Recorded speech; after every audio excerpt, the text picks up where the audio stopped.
Decía Tomás Celano, el primer biógrafo franciscano de San Francisco y prácticamente contemporáneo de él, que en aquellos días cayó del cielo una antorcha encendida y todo el mundo sintió, todos los pueblos de Europa sintieron como si algo del cielo anduviera caminando sobre la tierra. Y era Francisco de Asís. Bueno, es un fenómeno de luz, San Francisco de Asís. Pero lo difícil es hablar de la luz, sobre todo cuando uno está apagado. El problema de la luz es que la luz habla. La luz no se interroga para alumbra, sin más. Hablar, por tanto, de la luz es muy difícil. Quizá podríamos empezar con una frase redonda de un buen historiador del sur de Francia, Sabatier, un protestante pero muy cercano al franciscanismo, que decía y gustaba decir que Francisco de Asís es, después de Jesucristo, el más cristiano de la historia. Lo cual está muy bien dicho. Ya quisiera uno que le pudieran decir esto, ¿verdad? Después de Jesucristo, el hombre más cristiano de la historia es Francisco de Asís. El hombre que mejor ha captado el mensaje cristiano y con más luz lo ha vivido. Bueno, podríamos dedicar las 2 horas de clase a hablar poéticamente de San Francisco de Asís y todavía no deshojaríamos la margarita total de San Francisco, pero no vamos a hacerlo poéticamente, sino históricamente.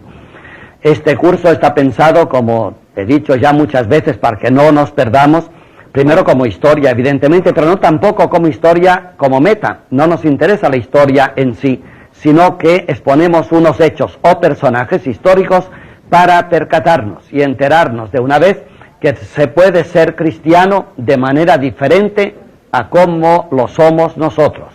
Esto es lo importante de este curso. Se puede ser y se ha sido cristiano de otras maneras. Y no de maneras diferentes, digo de otras maneras, de maneras absolutamente otras. Creo que al principio de curso decíamos que al final de este milenio que estamos viviendo, es urgente que los cristianos nos enteremos de que estamos entrando en un cristianismo absolutamente nuevo, inédito, absolutamente otro. No por tanto un cristianismo pintado de otro color o con formas exteriores, no, con un cristianismo absolutamente otro. Y Francisco de Asís es un ejemplo vivo y vivísimo de cómo se puede ser otramente, perdonen la galicanada, puede ser absolutamente diferentemente cristiano de cómo se es hoy. Se puede ser de otra manera, otramente diferente de cómo se es. Esto es importante verlo, y vamos a verlo enseguida. Recordemos los tiempos de San Francisco. Primero, no pierda nadie de vista que no interesa. Desde luego lo evitaré, no lo evitaré del todo, evitaré hablar poéticamente de San Francisco, que es la única forma como se puede hablar de él, pero lo evitaré. Y procuraré poner a San Francisco en la jaula de su historia, enjauladito, así no molestará, como querían los papas, que no moleste. Enjauladito en su historia, pero tampoco esto interesa. Enjaulado en su historia veremos cómo él captó e inició un movimiento de cristianismo que a partir de él es de otra manera. Digamos pues que si hubiera por aquí algún revolucionario en vistas al siglo XXI, pues podría tomar ejemplo de San Francisco, por ejemplo, que inventó un cristianismo absolutamente diferente. Nosotros somos cristianos después del franciscanismo. ¿Saben lo que esto significa? Que el cristianismo de hoy, sin San Francisco, sería de otra manera. Nada menos que esto. El nuestro, el clásico, el enclaustrado cristianismo que estamos viviendo hoy, sería otro, mucho más enclaustrado seguramente y mucho más fósil, si Francisco de Asís en el siglo XIII no hubiera intervenido. Así que lo tendremos en la jaula por un lado, pero después aprenderemos de él cómo se puede inventar vivazmente un cristianismo absolutamente nuevo. De paso, me parece que un día, no sé si fue aquí o en Maldonado, hablé del siglo XXI, apoyándome en un libro que se titula Millennium, de Jacques Attali. No sé si se acuerdan, ¿verdad? Pues es una pena, porque Jacques Attali no está limpio tampoco. Claro, con la pasada por la derecha de los franceses, ahora resulta que este gran amigo de Mitterrand con lo del banco de integración se había cogido los dedos. Y lo siento, porque lo recomendé, el libro, lo recomendé porque es una intuición del siglo XXI muy buena y además parecía absolutamente desencarnada y desinteresada. Y ahora desgraciadamente sabemos que no está desencarnado ni desinteresado. Y uno dice, pero no habrá en toda la Tierra un lugarcito de 4 milímetros cuadrados donde poner el pie sin pringarse. ¿Verdad que sí? Esto pringa por todas partes. De aquí partió San Francisco. ¡Hala! Mira qué cosas. Así que ya Catalí encima nos ayuda a inaugurar una clase sobre San Francisco. Sí, hoy no puede uno meter la mano en nada, por limpio que parezca, sin que se exponga a ensuciarse seriamente. Hay mucha suciedad en nuestro mundo. En nuestro mundo que envejece, además.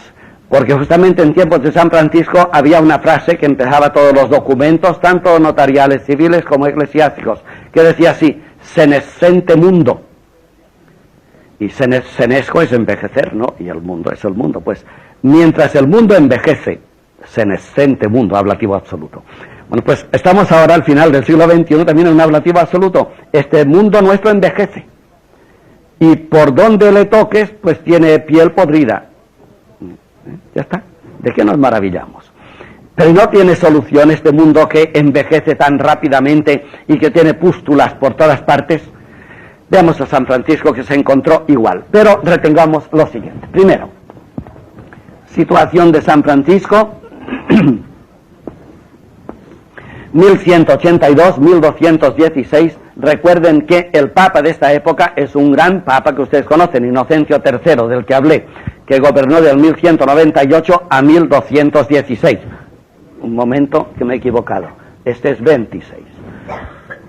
Con lo cual, como ven, San Francisco llegó a los 40 años, más o menos, ¿no? Fue un hombre que murió joven. Esta época está asignada por dos grandes líneas que ya conocemos. Primera, lo que se llama el poder de la Iglesia. Pongamos el poder. Y segundo punto, la reacción que se llama la pobreza o movimientos de pobreza. A través de las últimas lecciones, sobre todo de papas como Gregorio VII al principio del curso o Bonifacio VIII al final del curso, hemos visto cómo la Iglesia, con buena intención, insistamos en esto, a veces las podredumbres no vienen de malas intenciones, sino de buenas intenciones. Hay que aceptar que lo humano, aún con buena intención, es caduco. Es caduco. Es decir, que si hay una corrupción universal, puede proceder incluso de una buena intención. No justifico nada, evidentemente, pero sí que conviene que pensemos que en la profundidad puede haber un centro de cosas buenas, de bondades, cuando el exterior es todo de maldades. A través de la buena intención que tenían los papas desde el siglo XI, Gregorio VII, hasta el siglo XIV, 1302, con Bonifacio VIII, a través de la buena voluntad de los papas de modificar el mundo y de hacer que los pueblos bárbaros que habían ingresado en el siglo V y no habían sido domados del todo, ingresaran en una iglesia, que fuera una iglesia liberadora, los papas emprendieron una campaña. Y esta campaña era la campaña de poner lo espiritual sobre lo temporal. De esto ya tenemos hablado mucho rato. Los papas entendían que un mundo en el cual el hombre iba a ser liberado, debería estructurarse no como hoy quizá, sino como ellos pensaban, lo material por debajo de lo espiritual. Esto quiere decir que en el hombre, pongo paralelos que luego nos servirán para San Francisco, que el hombre, que está compuesto de cuerpo y alma, tiene el cuerpo por debajo del alma, no por encima. Eso sería una inversión. El hombre es cuerpo y alma, pero de los dos, que no son iguales, el alma es más noble. Segundo punto, paralelo con el hombre, el mundo. El mundo es un mundo material, todo el cosmos, y está por debajo de Dios, que es absolutamente espiritual. Y tercero, el régimen del mundo. El régimen del mundo está constituido por el regnum, los reyes, y los seglares con los reyes que gobiernan lo material del mundo. Pero por encima de seglares y reyes, que es el regnum, está el pontifex, está el papa, el papado, o digamos la iglesia, regnum et sacerdocium, se dice en la Edad Media, el reino, la política laica y la política eclesial. Igual que el cuerpo debajo del alma, igual que el cosmos debajo de Dios, así también el régimen del mundo material está por debajo del régimen del mundo espiritual. Y el mundo material funciona bien cuando es dirigido por el mundo espiritual. Cosa que ya dice el Génesis cuando dice que Dios creó dos lumbreras en el cielo, el sol y la luna. Una lumbrera mayor que es el sol, una lumbrera menor que es la luna. Pero entendiendo bien que el sol es el que gobierna principalmente, porque la luna, que también gobierna la noche, que es el luminar menor o la lumbrera menor, está dando vueltas en torno al sol y recibe del sol su luz. El Estado es la luna y la iglesia es el sol. El sol, por tanto, está por encima de la luna, y la luna, que tiene una libertad de movimiento, se ilumina la noche cuando no está de huelga, porque no es siempre, ilumina la noche, lo hace con luz prestada del sol. La luna no tiene luz, el Estado no tiene luz propia, la tiene de la iglesia. Y por eso los papas cada vez más, y digo con buena intención, irán asumiendo poderes, hasta que lleguen con Inocencio III a coronar reyes y a exigir a los reyes que sean coronados por el Papa, como pasó justamente con Ottokar de Bohemia, como ahora Checoslovaquia está de moda. Pues Ottokar de Bohemia fue un reyezuelo, que se coronó y era católico, y el Papa, que se enteró, le mandó mensaje inmediatamente: ¿sabes que está en el Evangelio que dice per me reyes regnant? Los reyes reinan por mí, Papa. Así que si quieres corona real verdadera, que no sea de hierro como la tuya, me la pides a mí y serás rey de verdad. Y Ottokar se inclinó delante del Papa y pidió la corona real, igual que hacen los gobiernos de hoy, como ustedes ven, exactamente. Así que los papas tenían muy claro que todo poder proviene de Dios, y que Dios tiene un lugarteniente en la tierra, que es el Papa, y este Papa distribuye el poder que viene de Dios a través de los gobernantes en la tierra. Bueno, vimos que el final de este poder había llegado a ser total en Bonifacio VIII, que ya es el final de este poder. El Papa lo puede todo y lo hace todo. Este poder en la Iglesia llegó a centralizar en ella no solo el poder, esto es importante, uno diría, bueno, que el Papa esté por encima de reyes en una concepción teocrática medieval, funciona bien, pero es que saquen ustedes la consecuencia.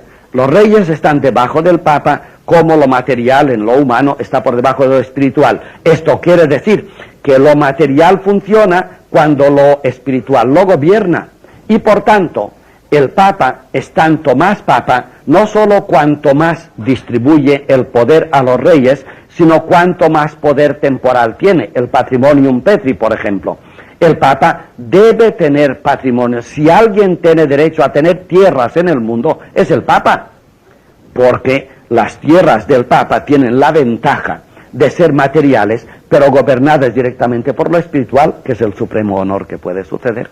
Y además de tener tierras, debe tener también todos los honores. Y por eso los papas vestían y visten todavía con todos los honores de los reyes, con el palio, con los vestidos de colores, con las medias rojas, que eran famosas en la Edad Media, con los zapatos de colores, que era un lujo medieval. Los papas lo han de tener todo. Así que los papas medievales no solamente eran lo espiritual sobre lo temporal, sino lo espiritual asumiendo lo temporal. Por eso los eclesiásticos, cuanto más eclesiásticos eran, más ricos debían ser.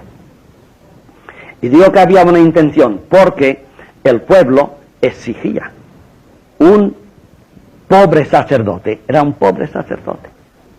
Un sacerdote, un obispo y un papa sobre todo, han de demostrar que lo son. Y eso se demuestra con el poder, con la riqueza, con el vestido y comiendo bien sobre todo. Como ven, es lógico. Es lógico. La pena es que la iglesia de hoy no exija todo esto otra vez, con lo bien que se estaría, ¿verdad? Comiendo bien, vistiendo bien, etcétera, etcétera. Claro. La lógica funciona en este ambiente, está claro. Bien. Pero resulta que en la medida en que los papas acumulaban poder, insisto, hay ambiciones, está claro, insisto, pero que el origen no está contaminado. El origen está bien.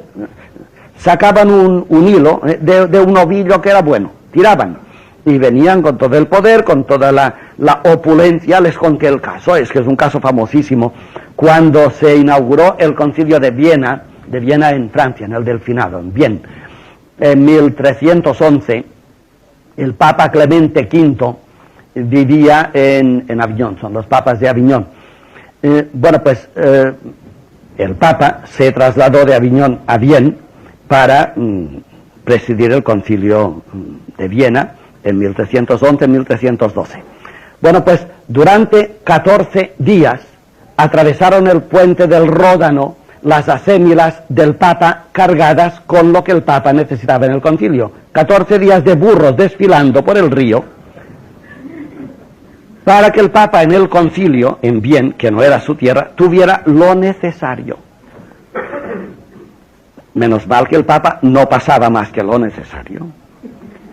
Si llega a pasar lo superfluo, pues todavía estarían viajando los burros del Papa con su material, llenos de cofres, claro, toda su secretaría, toda su indumentaria, todas sus comidas especiales, todo pasaba, naturalmente. Esto es un símbolo. Estamos en el siglo XIV ya, cuando ya empezaba a declinar el poder pontificio. Está claro que mientras los papas iban acumulando poder y riqueza, y además ostentando, hacían ostentación de riqueza, porque el pueblo lo veía bien, empezó poco a poco, ahora viene el punto interesante, dentro de la Iglesia, un movimiento que un historiador actual, Grundmann, ha llamado el movimiento pauperístico. Pauperístico es de pauper en latín, la pobreza. No, el movimiento pauperístico. Pauperístico es de pauper en latín, la pobreza. Poco a poco hubo unos seglares, noten bien esto. Este punto, seglares, tiene tanta importancia que Georges Lagarde ha escrito últimamente 5 volúmenes, que ya he citado alguna vez, y los ha titulado La naissance de l'esprit laïque, el nacimiento del espíritu laico, lo que hoy triunfa. Esto nació en el siglo XI, finales del XI, principios, en 1100, para entenderlo. Estamos en la época ya. A principios del siglo XII se empieza a ver el nacimiento del espíritu laico. Pero me pregunta, ¿el espíritu laico nace en el siglo XII? ¿Y antes? No, antes no había espíritu laico. Antes había laicidad, pero sin espíritu. El espíritu estaba en la Iglesia, ¿eh? Todo el espíritu estaba en la Iglesia. Lo laico, que no era, he dicho que lo laico pertenece al regnum, ¿se acuerdan? Y la Iglesia es la Iglesia. Y ahí viene el error, es de Gregorio VII. Los laicos no son la Iglesia, pertenecen al rey, a la luna, que tiene luz prestada. Estos son los laicos. Al sacerdocium, a la Iglesia, pertenecen los clérigos. Los clérigos. Entonces, el espíritu laico, no había espíritu laico, lo laico estaba por ahí, a remolque de la Iglesia. El espíritu estaba todo en la Iglesia. Había 2 esferas, el reino y el sacerdocio. Al reino pertenecen los laicos con el rex encima. Al sacerdocio pertenecen los clerici con el Papa, el vicario de Cristo, encima. Por tanto, los laicos no tienen espíritu. Pero, justamente, fíjense que bien, por la inmensa acumulación de materialidad en la Iglesia, poder, riqueza, bienestar, comida, yo lo he dicho, por la acumulación de materialidad en la Iglesia, empieza en los laicos, que estaban marginados, iban a misa y pagaban, como los de hoy, nada más, estaban marginados, empieza en los laicos a apuntar, pero tímidamente, como una brizna en primavera, debajo del surco, a apuntar, aquí y allá, se llaman focos, pero desconectados, unos pequeños focos de reacción. Y esos focos de reacción se llaman el espíritu laico. Es decir, que en lo laico hay un espíritu. ¿Y qué es este espíritu? Una disconformidad con la acumulación de bienestar material en la Iglesia. Con lo cual, ahora viene el tema que será típicamente franciscano. Fíjense bien, la Iglesia, que es la que gobierna, manda y dirige las conciencias. Lo laico no lee ni escribe. Los laicos son analfabetos, todos en la Edad Media. El arte, la ciencia, la cultura, todo lo que sea moverse en la vida, está dentro de la Iglesia. Los laicos no sirven para nada, cultivar la tierra y hacer guerra, nada más. la Iglesia ha acumulado, ella con tanta ciencia y tanto saber, ha acumulado todo el poder y por tanto la Iglesia dice y enseña que el poder en la Iglesia es el lugar mejor para que el poder resida. El poder fuera de la Iglesia estaría peor que en la Iglesia, debe estar en la Iglesia. Mientras esta Iglesia piensa así y es la única cabeza que piensa, sin embargo, en el mundo laico empieza un espíritu laico, una independencia, una subsistencia laica que va levantando la cabecita, primero lanzando la sospecha. Pero vamos a ver, ¿será bueno que todo lo material esté acumulado en la Iglesia? Y segundo, estos núcleos pauperísticos que van a nacer ahora, nacen todos en Francia, en principio. Estos núcleos pauperísticos siguen adelante, aparecen los cátaros que ustedes conocen, luego los albigenses en Francia, van diciendo, primero digo que está la sospecha, después afirman, la Iglesia debería ser pobre. Tercero, pero claro, como no saben demasiado, se arriman a algún cura, y ahora aparecen curas, pero curiosamente los curas que asesoran a esta gente son escapados de la Iglesia y perseguidos por ella. Por ejemplo, Amaury, por ejemplo, Arnaldo de Brescia. Estos son curas que dirigen el pensamiento. El seglar está a mal, no se siente mal. ¿Cómo puede ser que la Iglesia, pero como no tiene cultura el seglar, no sabe formular sus protestas y sobre todo no sabe apoyarlas? Y algún cura disidente, por lo que sea, pues se lleva mal con el obispo, se arrima al seglar y les ofrece documentación, claro, como siempre. Bien, y entonces el seglar dice, pero ¿es bueno que la Iglesia sea la dueña del mundo? Y de golpe aparece algún grupito diciendo, no es bueno que lo sea. Pero es más, primera sorpresa, es que además Jesucristo no quiere. Esto es muy serio en la Edad Media, porque el saber oficial está aquí, Desde ahí, alguien es capaz de decir, es que no está bien que la Iglesia sea tan rica. Segundo, es que Cristo no quiere que la Iglesia sea rica. ¿Y dónde sabe esto el analfabeto? Algún cura que se lo ha contado. Claro, lo malo es que estos curas todos terminan igual, Amaury, por ejemplo, en París, son toneladas. O, por ejemplo, Arnaldo de Brescia, todos terminan igual. ¿Saben cómo? En la parrilla, asaditos. Claro, hombre, y es lo que toca, ¿o no? Sí, son quemados como herejes. Claro, como herejes. Pero entre tanto, ya han lanzado la semilla. Y los seglares, estos grupos, se van reuniendo, se van fortificando. Y ya saben decir poco a poco, es que Cristo fue pobre. Luego, si Cristo fue pobre, el cristiano debe ser pobre. Tercero, y si Cristo fue pobre y pasó la pobreza a los apóstoles, que todos eran pobres, los sucesores de los apóstoles, que son obispos y papas, deben ser pobres. Y sigue arriba, ya estamos llegando a San Francisco. Última afirmación. Cristo pasó la pobreza a sus apóstoles como una consigna. Cuando salgáis a predicar, no llevéis alforjas, ni sandalias, ni tal. Entonces, los apóstoles y sus sucesores, según Cristo, han de ser pobres. Última consecuencia. Aquellos apóstoles que no son pobres, no son sucesores de Jesucristo. Con lo cual el Papa y los obispos han bailado todos ya. Es decir, estos seglares ya saben demasiado, claro. Les bastaron con 3 o 4 curas que les pasaran información, ya lo supieron todo. Pero fíjense ahora por dónde sale esta cabecita. Y uno ya se pregunta, sitúense en la Edad Media y verán el poder total de la Iglesia, incluso material. La Iglesia juzga y condena y mata. Claro, tiene todos los poderes. Los reyes son los aficionados. La Iglesia sabe que los reyes queman un hereje. Bueno, cosas de reyes. La Iglesia sabe cómo se debe quemar un hereje y cómo se debe juzgar.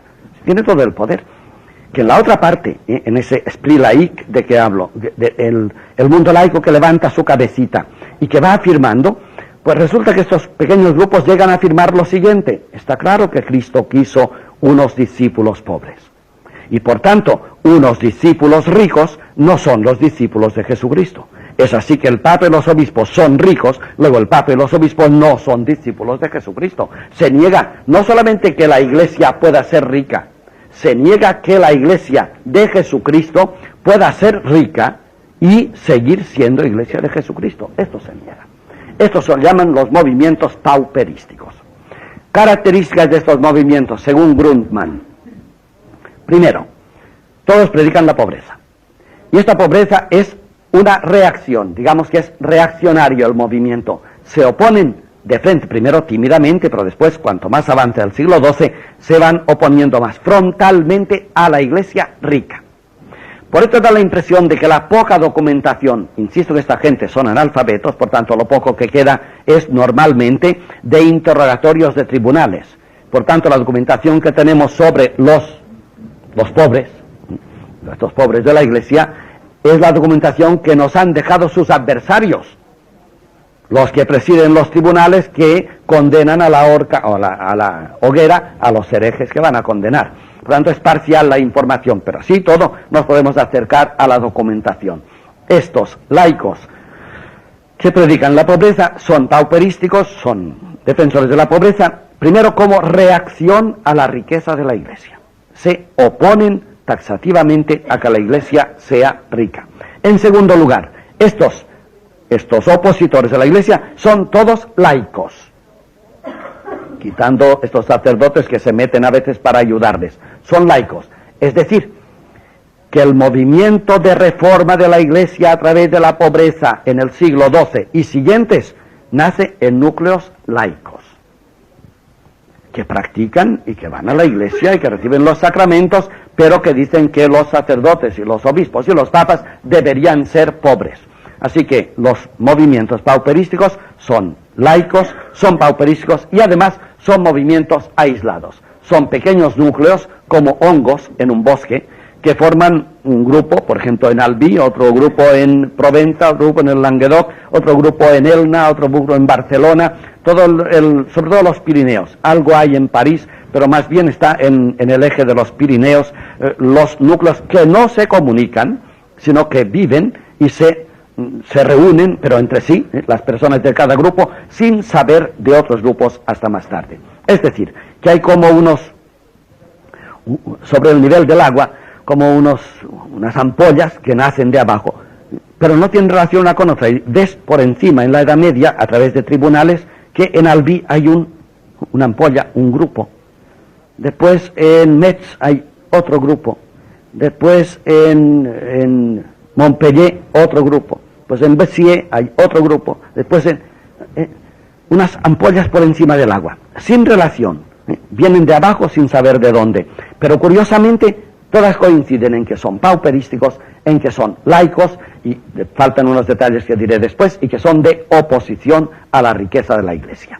¿Esto qué quiere decir? Quiere decir que la iglesia oficial no se daba cuenta, o sí se daba, o no nos interesa, mantenía una riqueza absoluta. Y que los que se dieron cuenta de que esto no podía funcionar así eran los laicos.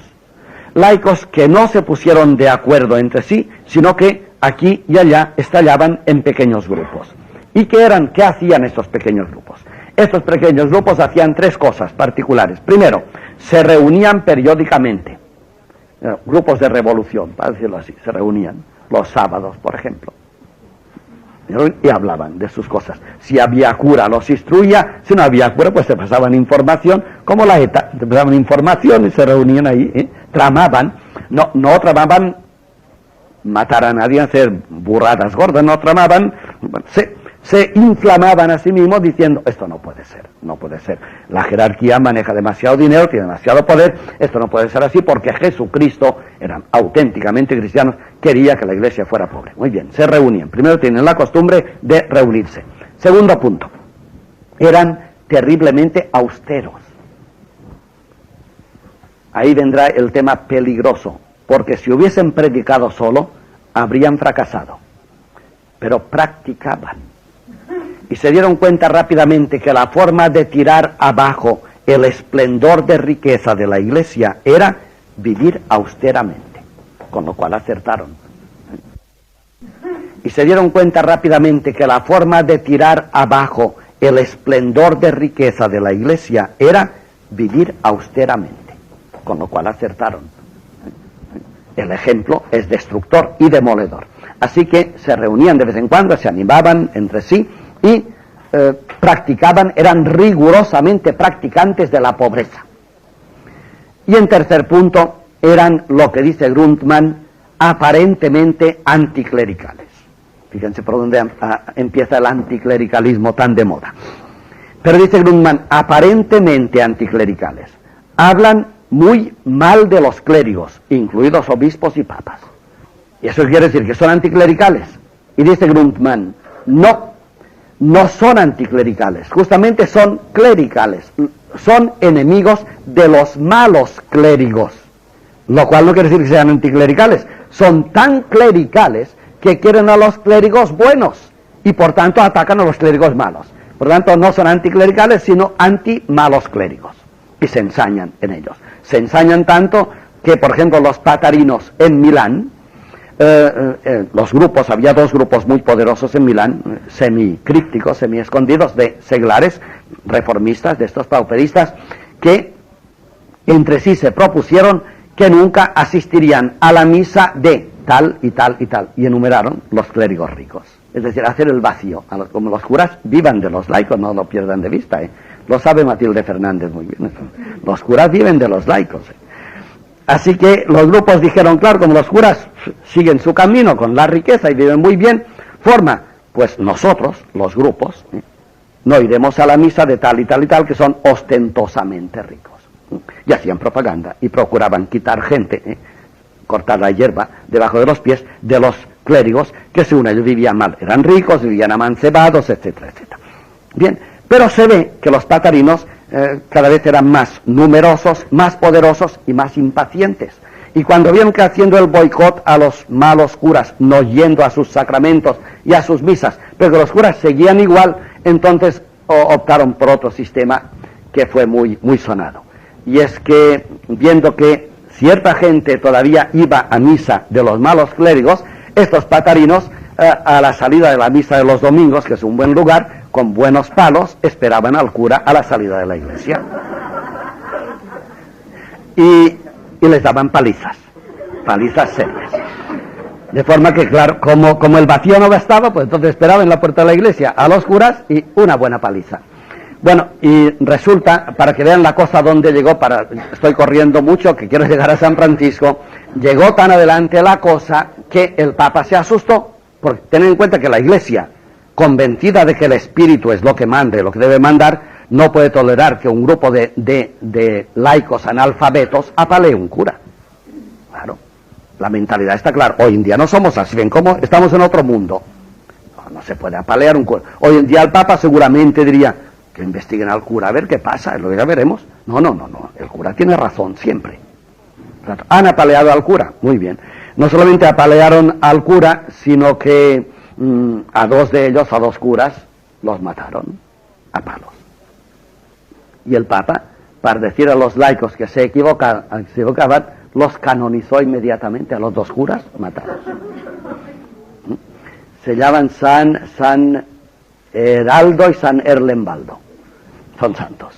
Dos curas milaneses asesinados por la pataria, es decir, dos curas ricos asesinados por laicos analfabetos. ¿Pero quién tenía razón? Ustedes ya van viendo, hombre, ¿quién tenía razón? A ver. Bien, estos movimientos crecen y ya van poco a poco tocándose. He dicho que son ampollas una aquí otra allá, pero pronto se tocan, ¿no? Ya en Europa hay un hervidero de hongos, de estos que aparecen y ya se van uniendo. Primero son los cátaros, después los albigenses, ya es una ola. Y en este momento es cuando los papas intervienen enérgicamente. Perseguir a los herejes. La cosa más estruendosa fue la persecución de que hablé de Simón de Montfort a principios del siglo XIII, sobre todo el sur de Francia, que se llama la campaña anti-albigense. Cuando quemaron, ardieron la ciudad de Montpellier, Béziers, todo eso ardió por los cruzados del Papa Inocencio III. Bien, pero a pesar de la intervención de los papas, estos movimientos seguían empujando. Y estos movimientos, excomulgados, perseguidos, quemados por el Papa, empujaban cada vez más. Fíjense cómo van las cosas. La Iglesia tiene todo su poder. En contra están unos laicos desarmados y analfabetos que, perseguidos pero a sangre y fuego subsisten. Esto es importante. Esto quiere decir que el movimiento en sí es tan poderoso y tan fuerte que empuja de una manera que no podríamos sospechar. Y ahora aparece Francisco de Asís. ¿Qué pasa con Francisco de Asís? Bueno, la documentación es infinita. Pues pueden ustedes leer a Sabatier, que sigue siendo actual. Pueden leer al padre Gemelli, por ejemplo, el franciscanismo, que es más. El padre Gemelli es un convertido hecho franciscano. Yo llegué a conocerle todavía. Escribió un libro, El franciscanismo y el franciscanésimo, que es un libro magistral. Y luego están mil cosas. El último libro muy bueno, muy pequeñito, que no he traído, es de Joseph Lotz. Muy bueno. Es un librito así que hizo como catedrático que era. Ya murió Lotz. Que tituló así Franz von Assisi, der unvergleichliche Heilige, lo cual está muy bien dicho. Francisco de Asís, el santo incomparable, no tiene comparación. Y Lortz era un hombre rigurosísimo, él miraba muy bien los adjetivos que ponía, ¿sí? Era muy duro. Pues tituló su librito Francisco de Asís, el santo incomparable, o el incomparable santo. No tiene comparación posible.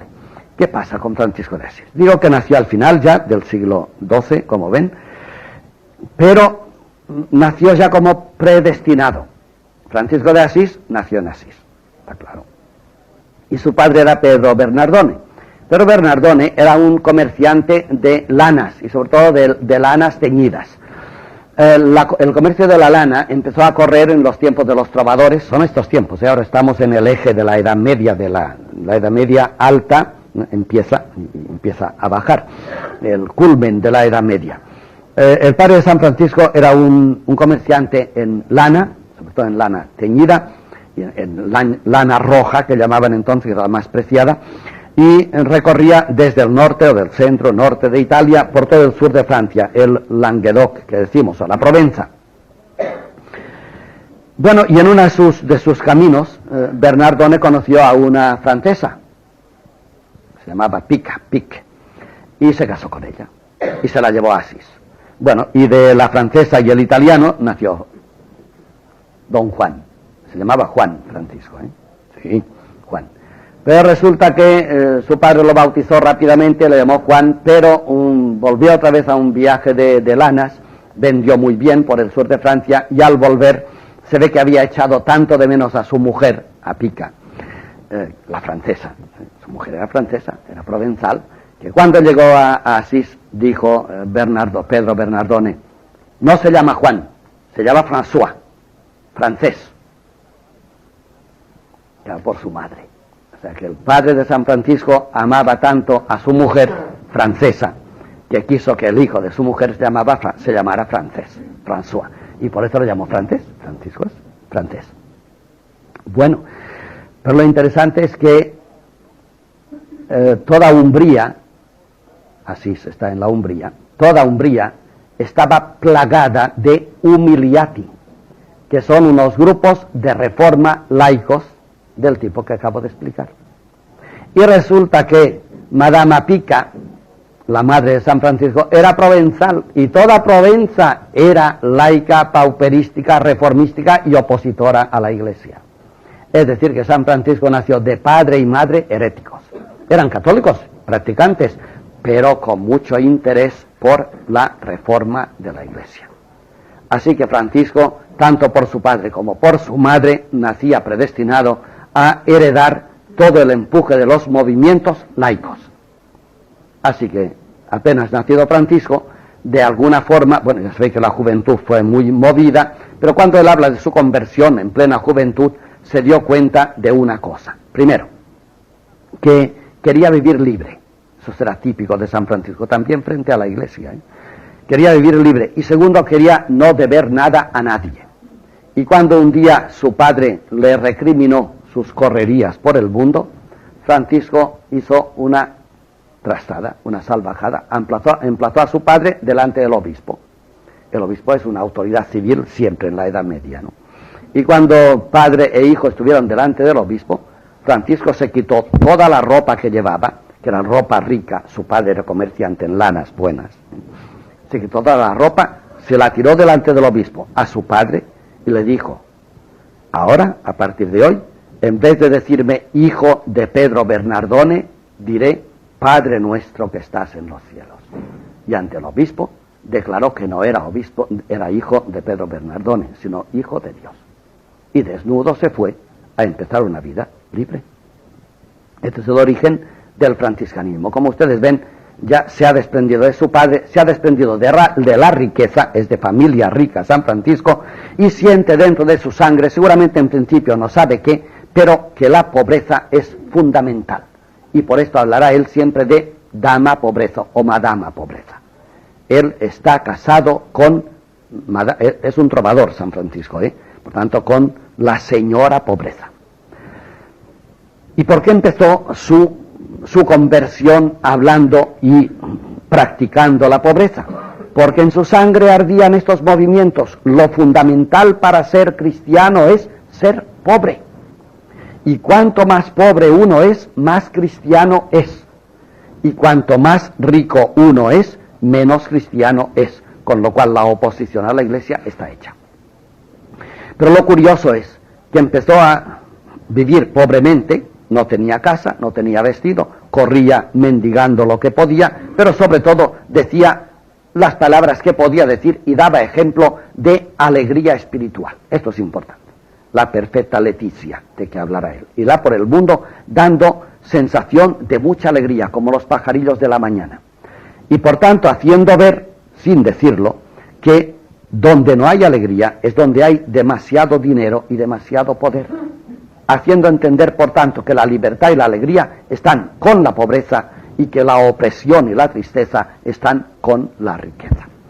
Con lo cual, muy pronto tuvo compañeros. Bernardo Quintaval, bueno, todos los que habéis leído Vida de San Francisco sabéis con qué primaveral impulso se reunieron los primeros compañeros en torno a San Francisco. Iban corriendo aquellas pequeñísimas ciudades, pero entrañables todas, de Umbría hasta Gubbio, por ejemplo. San Francisco se mete a predicar a los animales y a los peces, según las profecías. Nace toda una leyenda, un mundo de leyenda en torno a San Francisco. Esto es importante. Así que bastó que un hombre se rodeara de unos compañeros en total pobreza, mendigando lo que necesitaban para comer, sin tener casa donde guarecerse, a veces en San Damián, en una pequeña cueva, pero sin más, para que naciera en torno a ellos popularmente una inmensa leyenda. Es decir, que el pueblo estaba esperando algo así. Así que San Francisco de Asís es, por sus orígenes, por los ríos que llegan a él, es un hereje.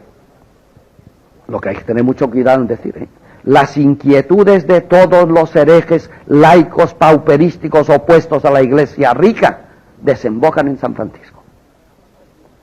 Fue genial San Francisco viendo que todo aquello que la Iglesia excomulgaba era el futuro de la Iglesia. Fíjense, ¿por dónde? Para eso necesita mucho ojo y mucha limpieza espiritual. La Iglesia quiere sobrevivir gracias a la riqueza que tiene.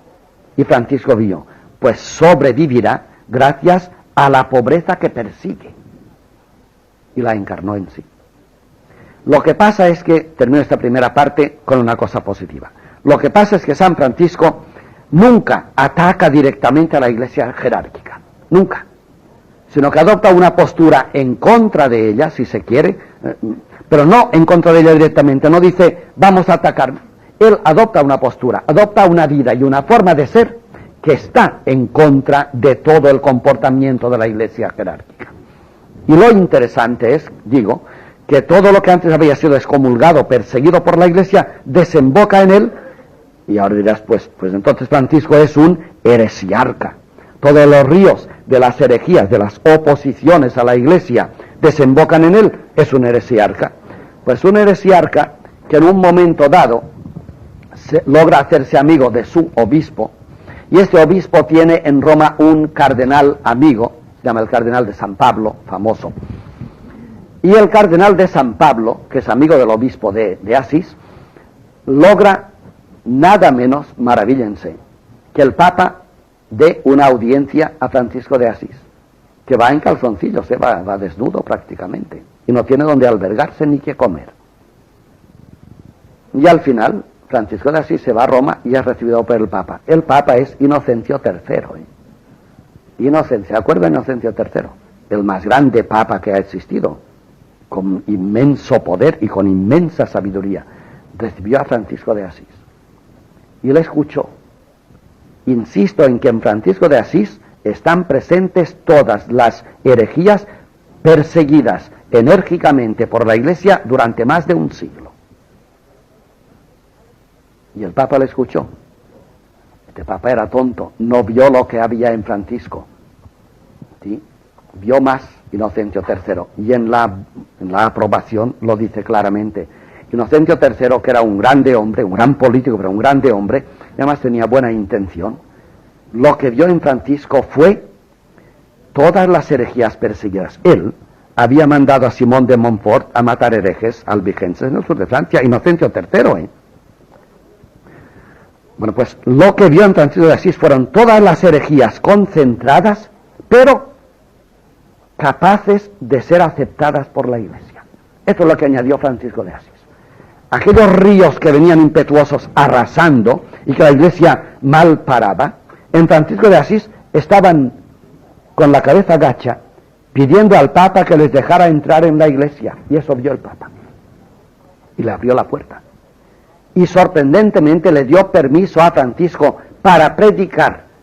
Francisco de Asís nunca fue sacerdote, no se equivoquen, no quiso serlo. Usted ya entiende por qué, ¿no? Hombre, no quiso serlo. No siendo sacerdote, como los laicos, como ustedes han visto, predicaban todos contra la Iglesia, no podían predicar. Esto dura todavía hoy, los laicos no pueden predicar. ¿Ven de dónde viene? Claro, primero porque eran analfabetos, y segundo porque cuando un laico se destacaba predicando contra la Iglesia, pues los laicos no pueden predicar. El Papa escucha a Francisco y de palabra, no se comprometió con una bula todavía, de palabra le dio permiso a Francisco y a los suyos para predicar con tal que no fuera de teología, pero de moral sí. Así que estos laicos, Francisco de Asís llegó a ser diácono, no más, estos laicos pueden predicar, cosa que no se permitía a los laicos, por una razón sencilla, y es que por Francisco de Asís entraron, digamos domados, entraron todos los movimientos indómitos de lo seglar, de lo laico, pauperístico, refractario contra la Iglesia rica, entraron en la Iglesia. Sin Francisco, estos movimientos hubiesen quedado fuera y o hubiesen sido sofocados por la Iglesia o hubiesen sido herejías por la Iglesia, como hoy, al hablar entre nosotros los católicos, decimos del protestantismo, por ejemplo. En cambio, Francisco de Asís es el primer mérito, tiene la ventaja de haber, fíjense qué categoría debía ser este hombre, de haber logrado entrar lo que para la Iglesia era inaceptable e inadmisible, era escandaloso, logró que esto fuera aceptado en la Iglesia oficial, que lo perseguía enérgicamente, y que fuera aceptado por la persona misma del Papa. Este solo hecho demuestra quién era Francisco. Para pasar en la Iglesia una cosa sospechosa, bueno, se lo pasa a través de un obispo, de un amigo, pero todo un movimiento de un siglo y medio de oposición, pasarlo a la Iglesia y pasarlo además por la suprema instancia que es el Papa, que es el más poderoso de todos los eclesiásticos, se necesita que Francisco tuviera dentro de sí toda la fuerza de los ríos de las herejías anteriores, pero tan dulcemente domados como el lobo de Gubbio. Tan domados que el Papa dijo, es la hora de darles entrada y son nuestros. Y entraron. A través del franciscanismo entraron todos los movimientos de reforma laicos en la Iglesia. Ha nacido el espíritu laico. La Iglesia poderosa ha sido tan poderosa que ahora, lo dijo otro casi franciscano, Juan XXIII, ahora en el siglo XX, por primera vez los laicos adquieren conciencia eclesial. Por primera vez. Lo que hizo Francisco en 1212, hace 700 años, meter a los laicos en la Iglesia, hasta ahora, ha necesitado 700 años, no ha sacado la cabeza haciendo sentir a la Iglesia que lo laico no solamente forma parte de la Iglesia, sino que forma parte de la conciencia de la Iglesia. La Iglesia no es consciente de sí, sino engloba en sí lo laico. Y esto se debe a San Francisco. Y San Francisco debe toda esta riqueza a haber asumido a través de la sangre de su padre y de su madre toda la oposición anticlerical o antieclesial de 2 siglos anteriores a él. Pero con la dulzura del poeta que era él, y del provenzal que era él por parte de madre, y del trovador que era él, y del caballero que era él, por la dulzura de todo esto, metió todos los ríos opuestos a la Iglesia y los pasó dentro de la Iglesia. Pasados dentro, han trabajado subterráneamente hasta que hoy los tenemos ya en la superficie. Hoy estamos en un momento en que se dé la vuelta y es muy posible que lo más poderoso e importante en la Iglesia sea lo laico. Es muy posible, posiblemente estamos entrando en este mundo ya. Y el Papa lo insinúa en una encíclica que seguramente el Papa, como es eslavo, no ha visto bien lo que significa, pero que el título es mortífero.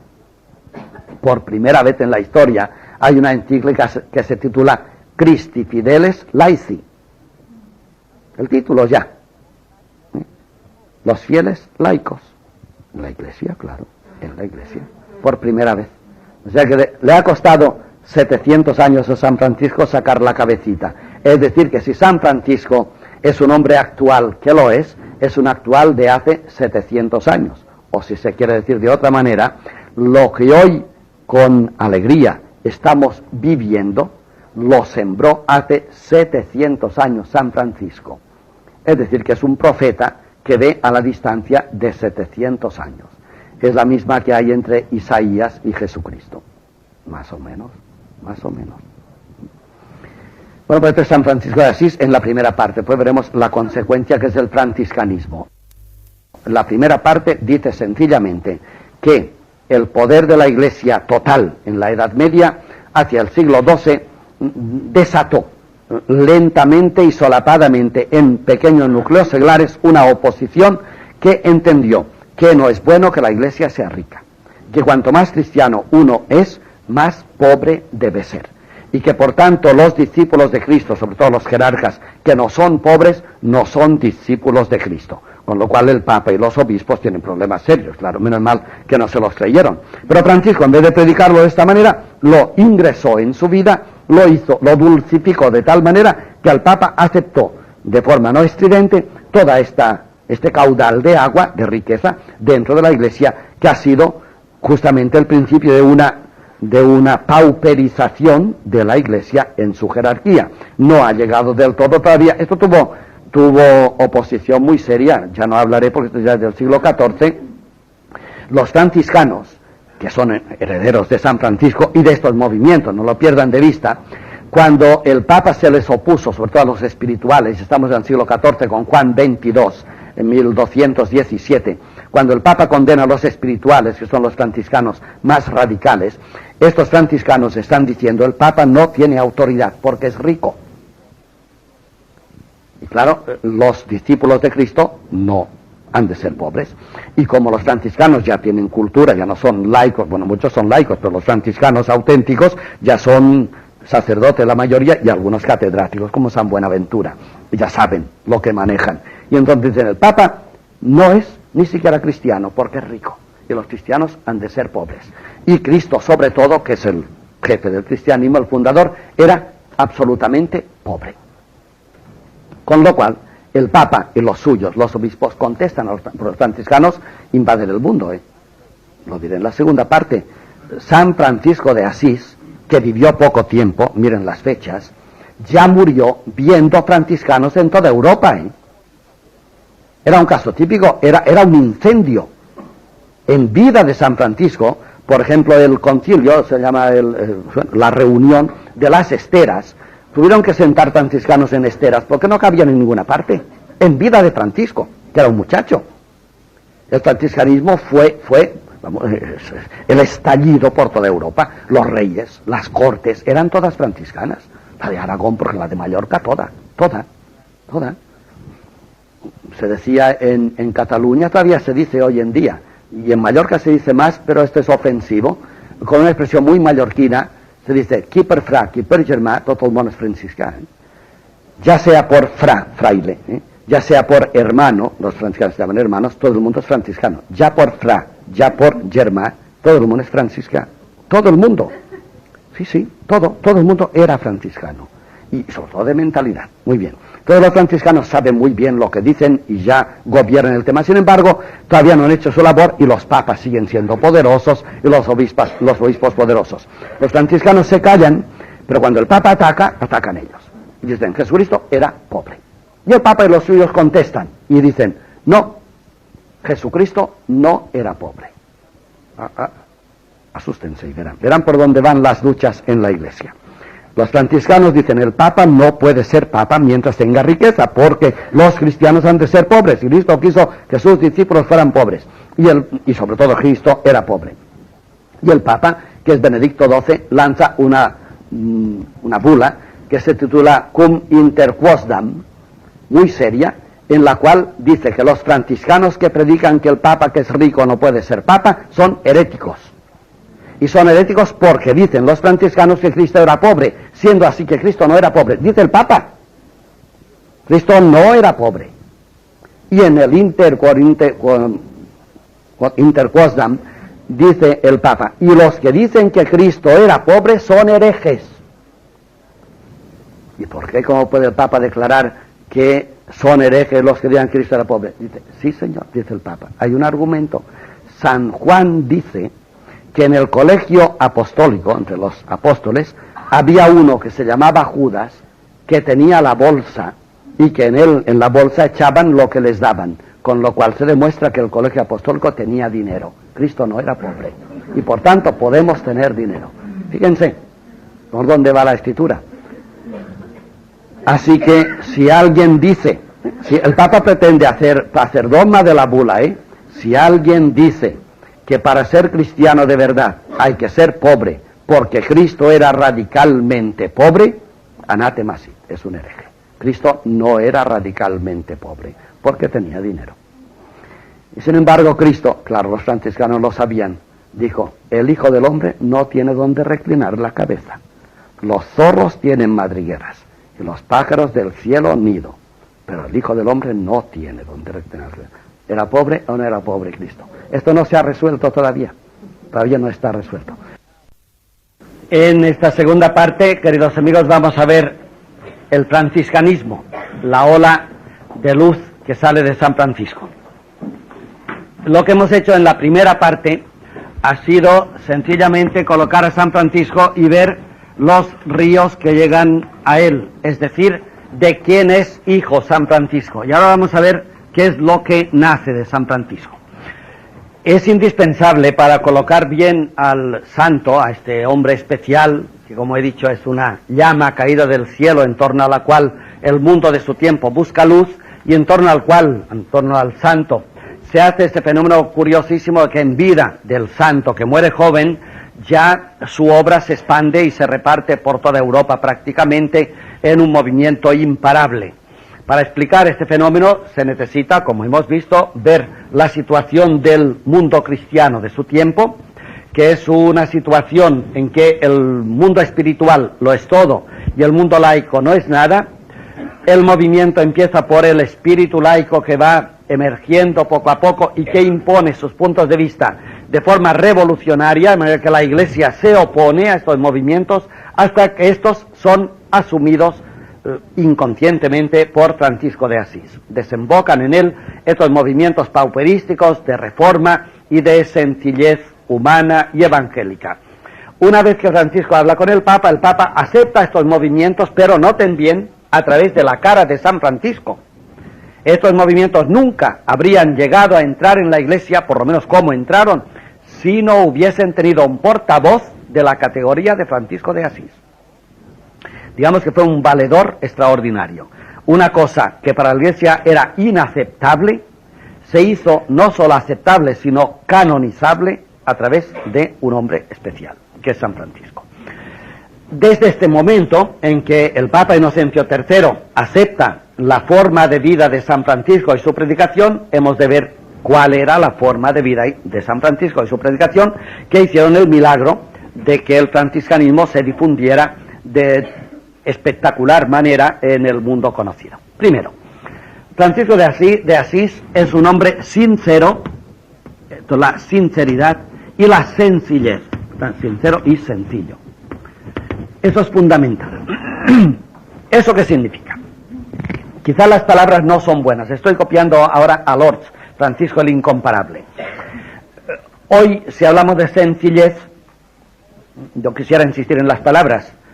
Sencillo significa sencillo. ¿Y sencillo qué significa? Medio tonto.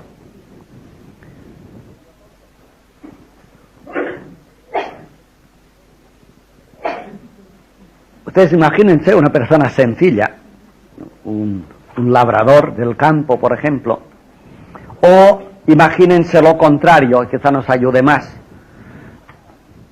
Con toda la malicia del mundo pregunto, ¿el Papa es sencillo?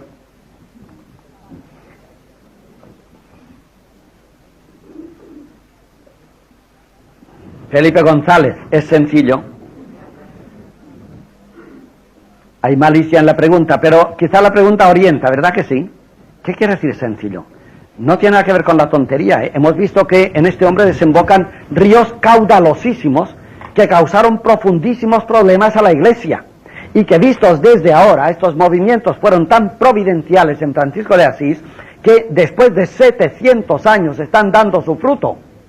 Fíjense lo que desemboca en Francisco de Asís. Y a esto lo llamamos sencillez. Lourdes dice, el hombre sencillo es el que llama las cosas por su nombre. Si les gusta, acepten. No tiene segundas intenciones, eso es todo. Pero esto es muy importante por lo que vendrá. Cuando los herejes, digo herejes, porque la Iglesia los declaró herejes, pero ustedes ven que no lo... Claro, San Francisco ahora coge todos los herejes y los mete dentro, ¿eh? Es que es curioso, Francisco es la gatera, no la gatera, la puerta principal por donde los herejes se meten todos, con toda su fuerza. Y aceptados por el Papa, además, y un Papa intransigente y poderosísimo como Inocencio III. Cuando los herejes hablan de pobreza antes de San Francisco, no todos son sencillos. Tienen intención. Y Francisco no tiene intención. En el buen sentido, ¿eh? No tiene segunda intención, ¿ves? Y poco a poco descubres, claro. Lourdes, cuando habla de Francisco el Incomparable y habla de la sencillez, le llama einfach. Pero einfach en alemán significa simple. Simple, einfach. Y él dice, momento, simple, va muy bien. San Francisco era muy simple. Tan simple que domaba todo lo que tocaba. Y dice, la leyenda del lobo puede ser leyenda. Recuerden a Rubén Darío, los motivos del lobo es formidable. Rubén Darío, no sé si lo han leído alguna vez. Si no, léanlo, no se mueran sin leer a Rubén Darío, el nicaragüense, que escribió los motivos del lobo, y verán lo que es San Francisco, dicho en poeta, como era Rubén Darío. Volvamos al tema. Los herejes hablaban de pobreza, pero muchas veces no eran sencillos. Al hablar de pobreza, intentaban desprestigiar al obispo que los fastidiaba. No eran sencillos.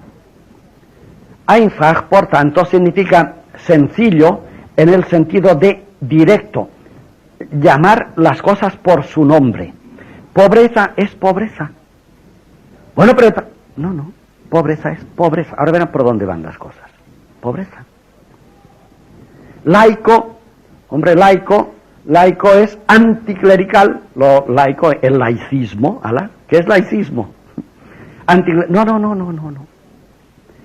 La primera idea de la sencillez franciscana de Francisco de Asís es que no tiene segundas intenciones. Fíjense ya por dónde nos va a aparecer San Francisco. Es todo luz este hombre. Cuando habla de pobreza, habla de pobreza. Y por eso cuando toca las cosas, las toca sencillamente. Ve el lobo, Y como el lobo es el lobo, y él lo trata como lobo desde el hombre, que es él, no hay problemas entre el lobo y el hombre. El problema entre el lobo y el hombre es cuando el lobo no es lobo o el hombre no es hombre. Como lo primero no suele darse, el problema está en el segundo, ¿eh?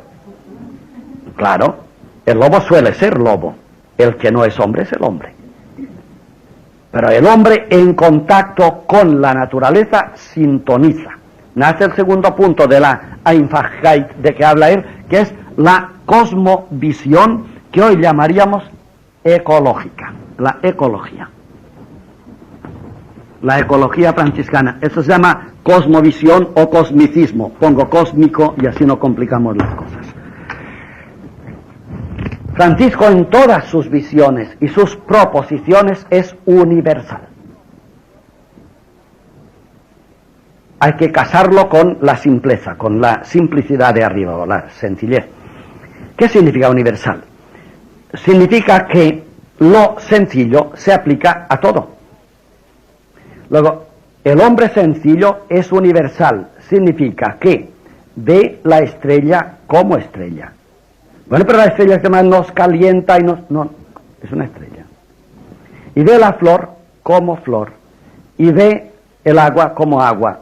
Es decir, que de la sencillez cósmica franciscana nace el himno de las criaturas. Lo recuerdan, ¿no? Lodato si mi Signore. Pongámoslo. Ya verán, todo esto viene de aquí, ¿eh? Todo esto se lo debe San Francisco a los herejes. Habrá que canonizarlos. Habrá que canonizarlos. Si ustedes suman sencillo y cósmico, les nacerá aquí el himno. Pongo criaturas y así es más fácil.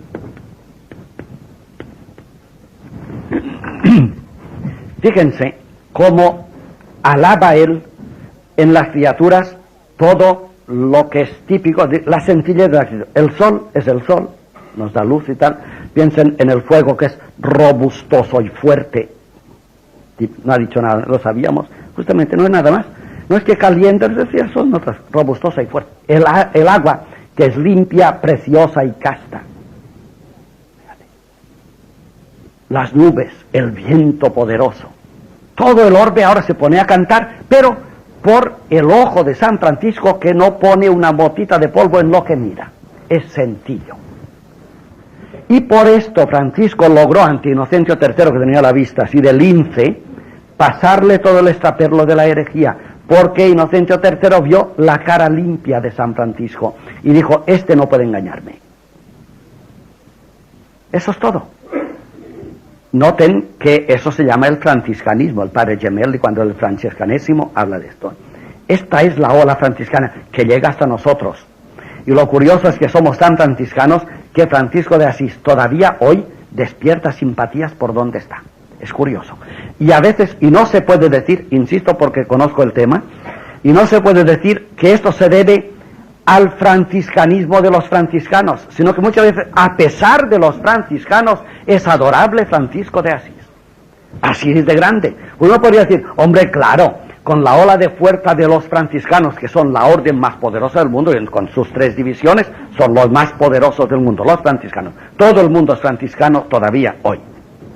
Claro, así cualquiera, con un movimiento así de poderoso, de miles de franciscanos invadiendo el mundo, está claro que San Francisco es un ídolo. Hay que decir, cuidado, que los franciscanos, según ellos mismos dicen, no son franciscanos como quería Francisco. Ya en vida de San Francisco se bifurcaron los franciscanos, ¿eh? Y algunos se hicieron enemigos cordiales del Papa. Digamos que Francisco de Asís es un fenómeno. Tomás de Celano, que lo conoció, lo cuenta siempre así, es una fácula, dice él, una antorcha que cayó del cielo y en torno a ella se arremolinaron todos los creyentes de la época, incluso los papas, porque ya dentro de nada los papas eran franciscanos, se metieron tanto que Nicolás IV, por ejemplo, es papa franciscano ya totalmente, los cardenales son franciscanos y los obispos de Europa van siendo franciscanos y las cortes europeas son franciscanas. Bueno, sigamos, pero la sencillez y la cosmicidad, la visión limpia de las cosas, simpleza de las cosas. Las cosas son simples, son lo que son. Hay que hacer un esfuerzo, todavía hoy no lo hemos entendido, Todas las cosas que tocamos las envolvemos en una intención. Prepárense, el mes que viene verán con las elecciones, verán. Todo se envuelve, todo. A veces es nada envuelta en celofán, nada, pero se envuelve.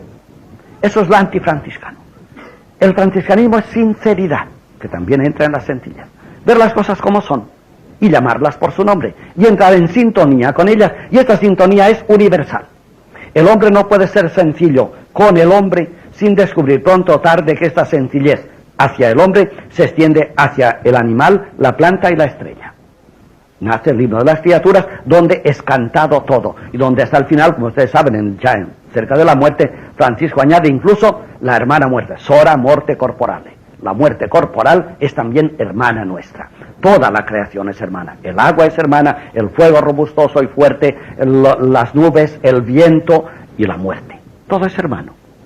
Esto viene de la sencillez. Bueno, pues la sencillez cósmica.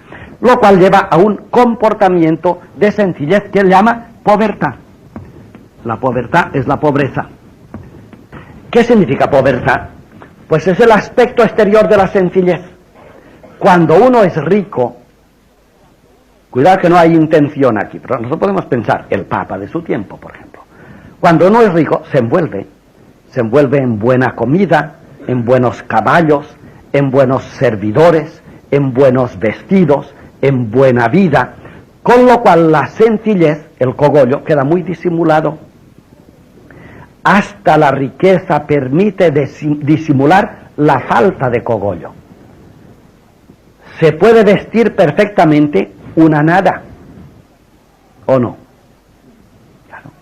Y entonces la riqueza sirve para disimular. En cambio, la pobreza obliga a ser auténtico. Fíjate qué apostolado. El rico puede permitirse no ser auténtico porque disimula, tiene tanto para disimular. Yo soy un pobre hombre, pero como manejo 3 Mercedes, fíjate, ¿ya está? Puedo permitirme disimular, ¿verdad? Como tengo 40 servidores, puedo ser incluso analfabeto, como pasa tantas veces. Pero tengo un asesor legal, un asesor fiscal, un asesor tal, y voy por la vida chutando. Soy un nada, pero estoy rodeado de ser, tengo riqueza. En cambio, la pobreza obliga a ser auténtico. Mira qué descubrimiento.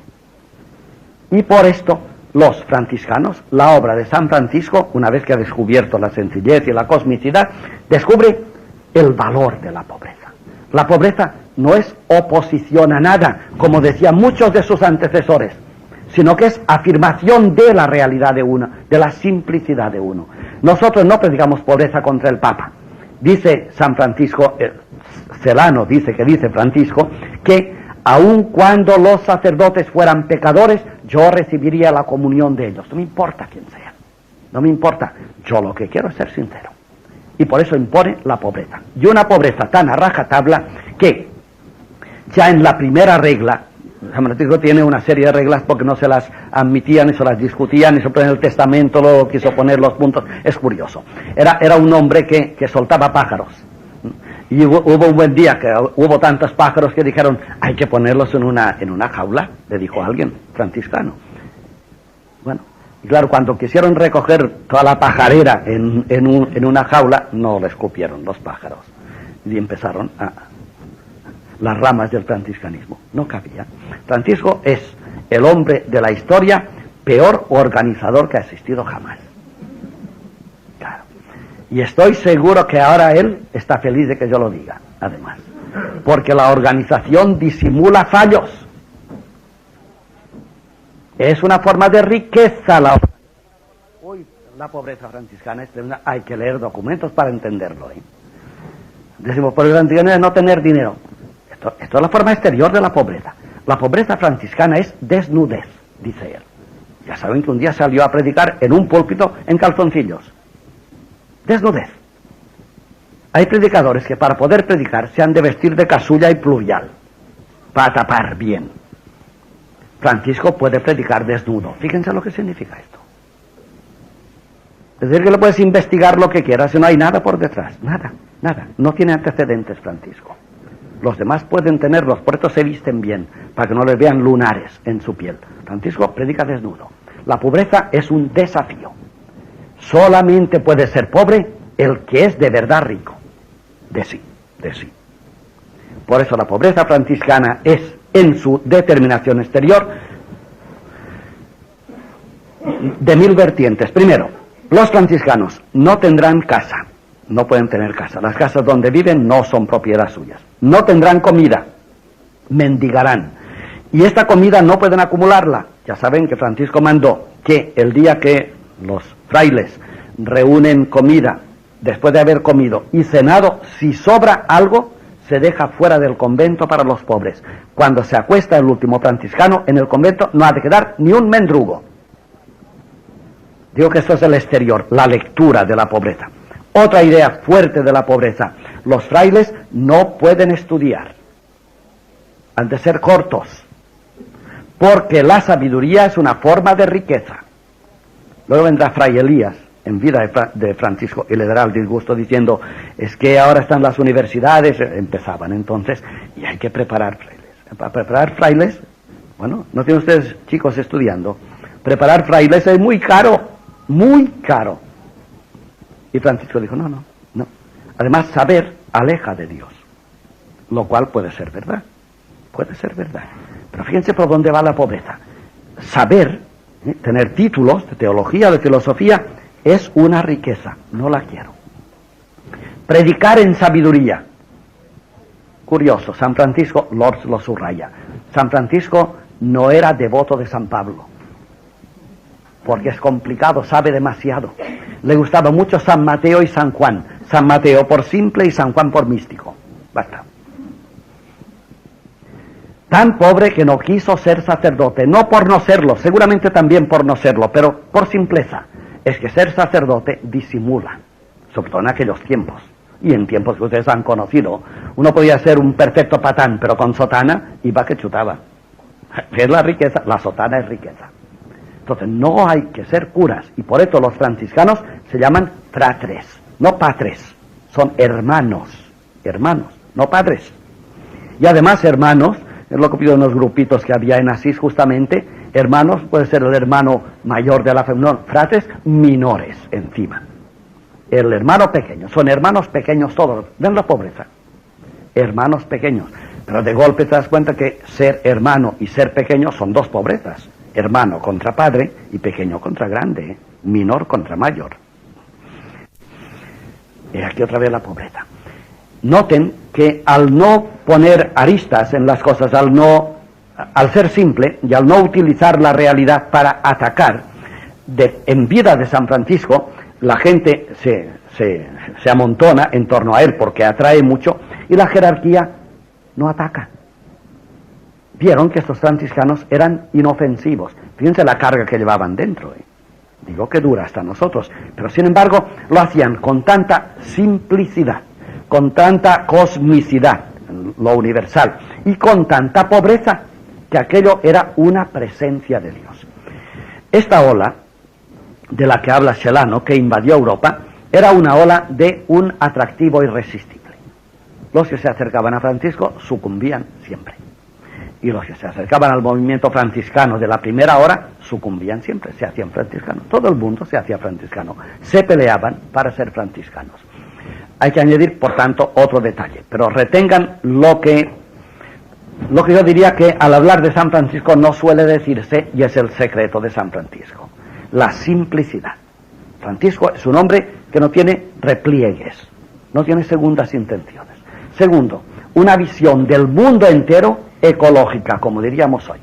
La tierra es un ser vivo y hay que ir por ella amando. No hay más solución, amando. Y tercer punto, la pobreza. Pobreza que significa, noten bien esta pobreza, no tanto la pobreza de realidades, que esto es la connotación exterior, pobreza de no tener pan, de no tener conventos, de no tener vestido, de no tener cargos, de no tener sacerdocio, de no tener estudios. Entonces es la cáscara exterior. Esta cáscara conduce a una pobreza real. ¿Qué significa? Que se pueda dar testimonio de Jesucristo desnudo. Desnudo uno, el apóstol. Para Francisco, todo lo que es riqueza es envoltorio de algo que se quiere disimular. La pobreza o desnudez obliga a ser auténtico. Fíjense en la lección. La desnudez obliga a ser, si no haces el ridículo, está claro. De aquí nace la predicación franciscana, que es el último punto que nos falta. Predicación. En tiempos de San Francisco, el mismo tiempo que él, nacieron unos predicadores que nacieron para predicar, son los dominicos, los hijos de Santo Domingo de Guzmán, el español, que nacieron contra los cátaros y los albigenses, pero teológicamente, con argumentos teológicos, ocuparon cátedras en París rápidamente, estos sabían bien lo que querían. Francisco también predica, y al mismo tiempo que Santo Domingo, pero de otra forma. He dicho que predica como laico, pongámoslo. Por tanto, no es una predicación eclesial oficial. Fíjense, el Papa les permite predicar. En cambio, los clérigos tienen derechos ya de por sí por la ordenación a predicar. Esto es una predicación no oficial, laica, de laicos, y que además, como no hay ciencia, teóricamente, luego los franciscanos se harán sabios, sobre todo el movimiento que va por San Buenaventura, el gran general franciscano, el gran místico. Estos, como no tienen instrucción, según quiere San Francisco, no son sabios teológicos, solamente pueden predicar con el ejemplo. Fíjense cómo esta idea del ejemplo de la predicación franciscana, ya pongo, no tendré que volver al tema, el ejemplo de la predicación franciscana podría parecer, claro, como son tontos, no tienen formación teológica, optan por la predicación ejemplar, con la actitud vital, es la predicación. San Francisco con sus compañeros, con Fray Elías o con Fray Leone, después Fray Leone era un hombre muy impetuoso, León, y Francisco, que era muy listo, que era muy simple, ¿usted sabe cómo lo llamaba? Fray León. Francisco le llamaba la ovejuela de Dios, al león, la ovejuela de Dios. Le gustaba poner motes y además designaba porque lo aplacó y lo hizo ovejuela de Dios. Iban predicando y un buen día, ustedes conocen las leyendas de las leyendas de los tres hermanos, fueron a predicar y al final volvieron y se recogieron en la casucha que tenían San Francisco y dos compañeros suyos, y Fray León le preguntó: pero hermano Francisco, ¿no hemos ido a predicar? No hemos dicho una palabra en todo el día. Y Francisco dijo: pero hemos predicado todo el día. ¿Ven? No habían dicho una palabra, pero habían corrido por la ciudad y su actitud vital, alegre, feliz, de pajarillos de Dios, era una predicación. No hace falta saber mucha teología para predicar de esta manera. Es la predicación con el ejemplo. Como no saben teología, uno puede pensar: ah, qué pillos, como no saben teología, pues adoptan. No, es al revés. No saben teología para obligarse a predicar con el ejemplo. El que sabe teología puede hablar muy bien, como algunos que yo sé pueden hablar bien, y no ser ejemplares. En cambio, si no hablas bien, o te callas, o has de dar ejemplo. Era listo San Francisco. No quiero que sepan demasiado para que se vean obligados no a hablar, que no podrán hablar porque son tontines, sino que sean obligados a iluminar, a ser ejemplo. Como por otra parte son laicos, fíjense, ven las corrientes, los movimientos, son laicos. El laico no puede predicar teológicamente, pero puede enseñar cómo ha de comportarse un cristiano sencillo y amador del mundo cósmico, por ejemplo. Y últimamente, como son laicos, si han de hablar con la gente, hablarán en vulgar. Es el momento del paso del latín a romance. Ya hablé otro día de son los siglos XI, XIII. Las lenguas romances poco a poco van empujando por debajo y se hace el italiano con Dante, que es de esta época, se hace el castellano, se hace el catalán, van naciendo, francés, van naciendo las lenguas poco a poco, pero titubeantes, porque las hace el pueblo. El vulgar es vulgar, el román paladino es de ir por casa. La gente que sabe habla latín. Y las cosas de Dios o la filosofía se dicen en latín, siempre. Y en las universidades, en las iglesias, se habla en latín. El pueblo habla su romance mal hablado. Los franciscanos son los que pasan el latín al romance. Y cuando hablan con la gente, hablan siempre en romance.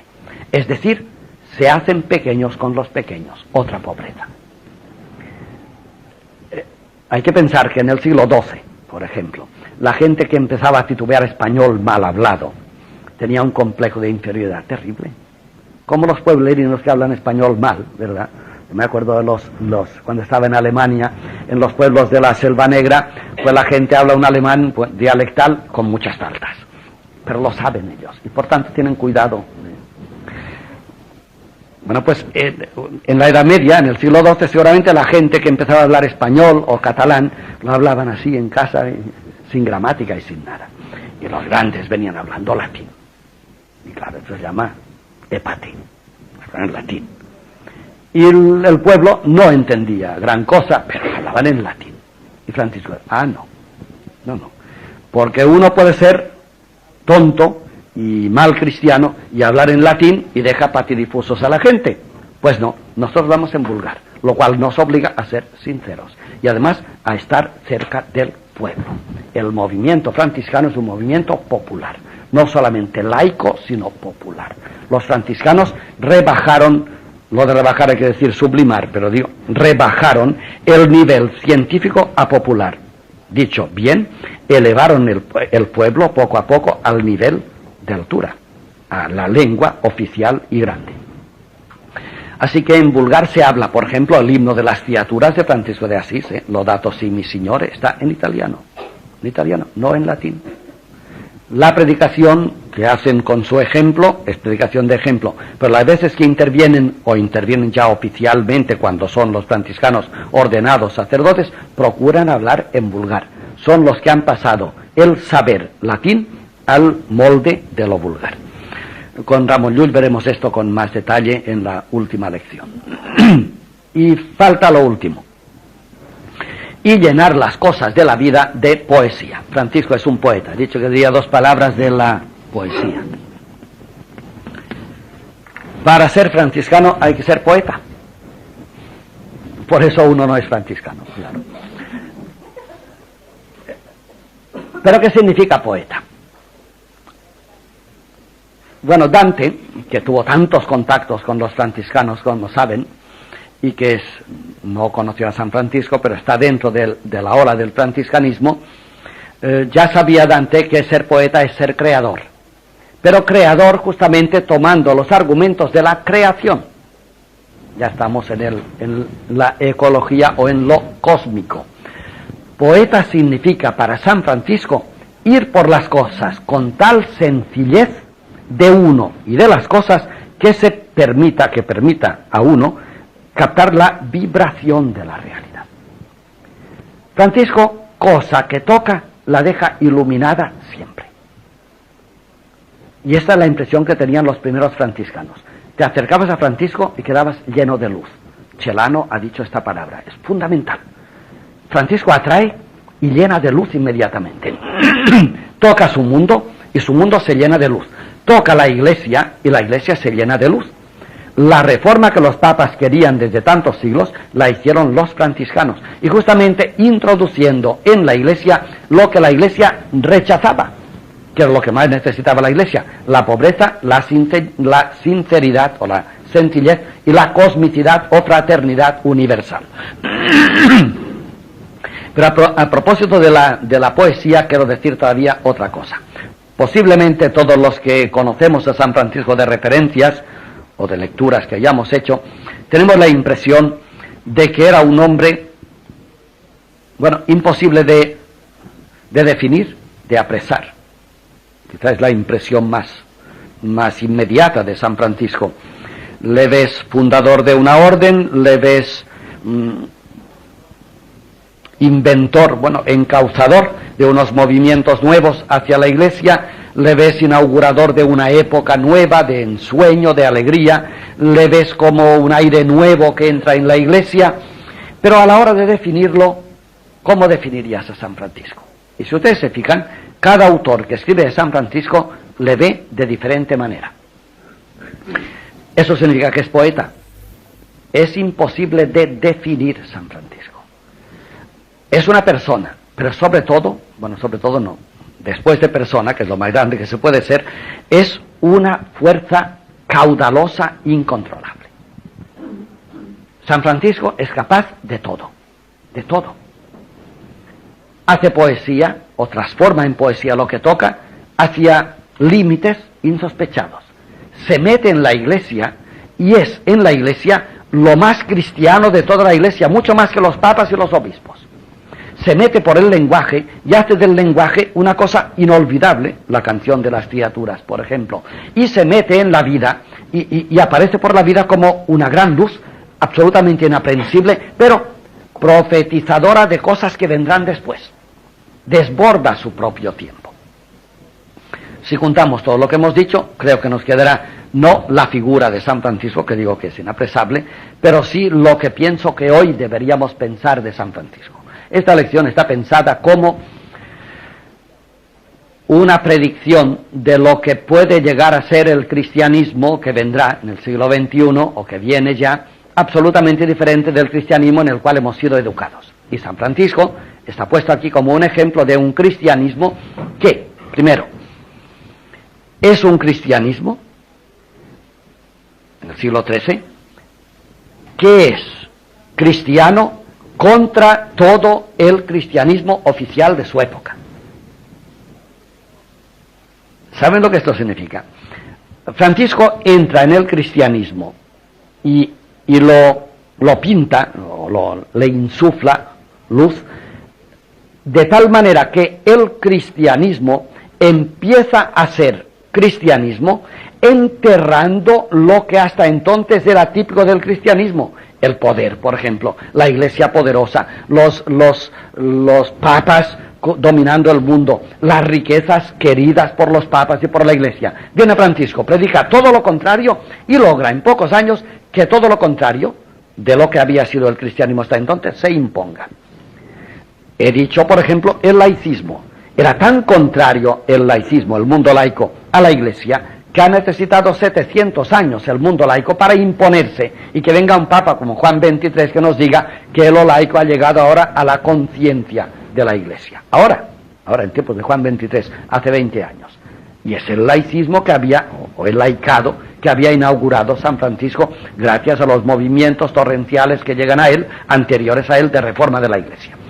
Esto por un lado. Pero ahora viene la pregunta para terminar la clase. ¿Cómo logró Francisco de Asís hacer que la Edad Media en el siglo XIII pasara de ser una edad tradicional, con la Iglesia todopoderosa, con la Iglesia que tenía el poder, el saber y la organización del mundo en las manos? Noten, el poder, el saber y la organización del mundo, la política, el poder, saber y política del mundo en las manos. ¿Cómo logró Francisco de Asís hacer un cristianismo más allá de todo esto que era el saber, el poder y la política de la Iglesia? Si la Iglesia hasta entonces ha pensado que ser Iglesia significa saber, ser poderosa y organizar, ¿cómo pudo venir una Iglesia que entiende que antes que saber, ser poderosa y organizar, hay que ser cristiano esencialmente? ¿Cómo logró Francisco imponerlo? Y lo logró por su propia vida, por la sencillez de su vida. Y logró darle la vuelta a la Iglesia. La Iglesia desde entonces no es la que fue. Es más, hoy en día, gracias al franciscanismo, estamos entendiendo que la Iglesia es tanto más cristiana cuanto menos poder tiene. ¿Verdad que sí? Estamos todos de acuerdo. Eso es franciscanismo. Que la Iglesia no es principalmente Iglesia por la jerarquía, sino por el pueblo de Dios, Vaticano II, que alienta por debajo y fermenta los movimientos. El laicado, Francisco de Asís. Que la Iglesia no es pura ortodoxia en el sentido de determinar unas formas intocables, sino que es una fuerza viva que en contacto con el mundo canoniza y bautiza el mundo. Esto es franciscanismo. Digamos pues que Francisco de Asís dio la vuelta al cristianismo, pero el secreto suyo está en haber encarnado él el mundo que quiere predicar. El mundo de la sencillez, llamar las cosas por su nombre, el mundo de la fraternidad universal, es importante, la jerarquía no es fraternal, la fraternidad universal es la sencillez, el ser uno lo que ha de ser, y sobre todo la poesía universal, el traducir las cosas como presencias de Dios, como ser de Dios en las cosas.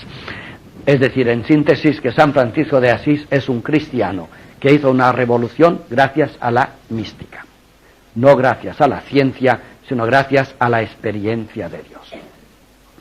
Esto le sucedió a él en el Monte Alberna sobre el año 1224, un año o dos antes de morir, cuando fue traumatizado, como ustedes recordarán, los estigmas de San Francisco.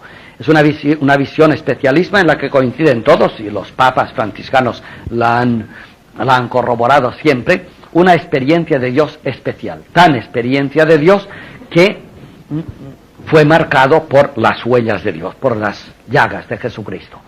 Esta experiencia de Dios es mística, pero una mística especial, muy franciscana también. Las cruzadas, poco anteriores a San Francisco y alguna todavía posterior, Francisco fue hasta Egipto como cruzado. Las cruzadas habían traído de Oriente una visión muy especial para Occidente, en la cual se insiste demasiado poco. Occidente, nosotros, todos nosotros, no iba a Oriente más que en peregrinación de vez en cuando, quedaba muy lejos entonces. Y en Occidente hay una visión de Jesucristo durante toda la Edad Media como Dios. Occidente siempre adora a Cristo como Dios. No se alarmen, no digo que no lo sea, Digo que de Jesucristo subraya Occidente la divinidad. Cristo es Dios, y le adoramos.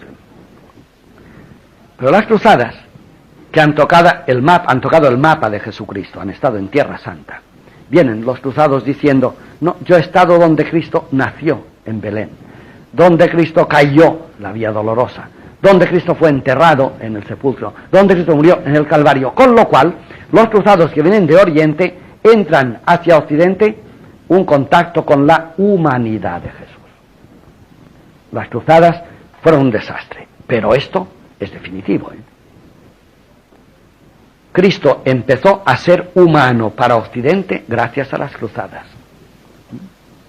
Y a partir de ese momento, tanto la figuración de Jesucristo como la vivencia de Cristo es mucho más humana.